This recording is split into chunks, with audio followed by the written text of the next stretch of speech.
Sabato scorso, 16 ottobre, il sindaco di Verona, nonché presidente della Federcaccia del Veneto, Flavio Tosi, ha sparato accidentalmente un ragazzo durante una battuta di caccia in una riserva in provincia di Udine. Il ragazzo, a quanto pare incaricato di raccogliere le prede uccise, è stato ferito a un braccio e a una gamba, fortunatamente soltanto in modo lieve. Al di là delle battute politiche degli impallinati del Carroccio, ci troviamo di fronte a qualcosa che praticamente di straordinario ha purtroppo davvero poco, ovvero l'ennesimo episodio di incidente di caccia. Il sindaco Tosi dovrebbe sapere che ogni anno la caccia, oltre che milioni di animali selvatici, causa infatti la morte di decine di persone. Solo nella stagione venatoria 2010-2011 ci sono stati 25 morti e 75 feriti. E non solo tra i cacciatori, visto che i comuni cittadini coinvolti in questi incidenti sono stati ben 17. Ricordo ad esempio il caso tragico di Paolo Tambini, un veterinario ucciso nel 2008, nel dicembre del 2008 a Lari, in provincia di Pisa, a causa di una scarica di pallettoni al costato mentre raccoglieva dei funghi.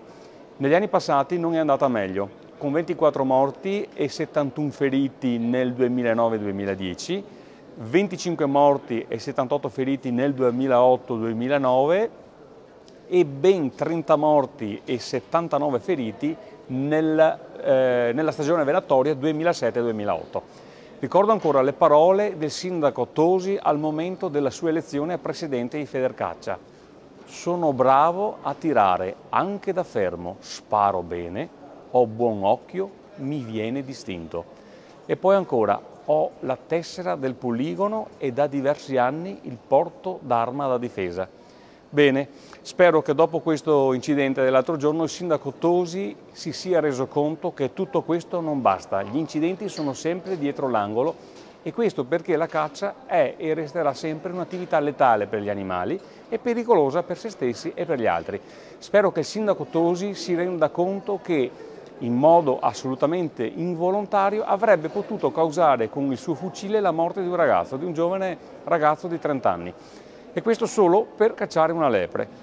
Mi auguro che il sindaco Tosi, alla luce di questa tragedia sfiorata, riveda la sua posizione di difesa a spada tratta della caccia in Veneto, un'attività che oltre a farci rischiare multe salate dall'Unione Europea per la violazione della direttiva comunitaria sulla protezione degli uccelli, penso alla caccia in deroga, mette a repentaglio in Italia ogni anno la vita di centinaia di persone. Ogni anno infatti l'Associazione Vittime della Caccia e la LAC sono costrette a fare i conti di questo massacro bianco, aiutando anche tutte quelle persone che perdono un familiare a causa di una battuta di caccia.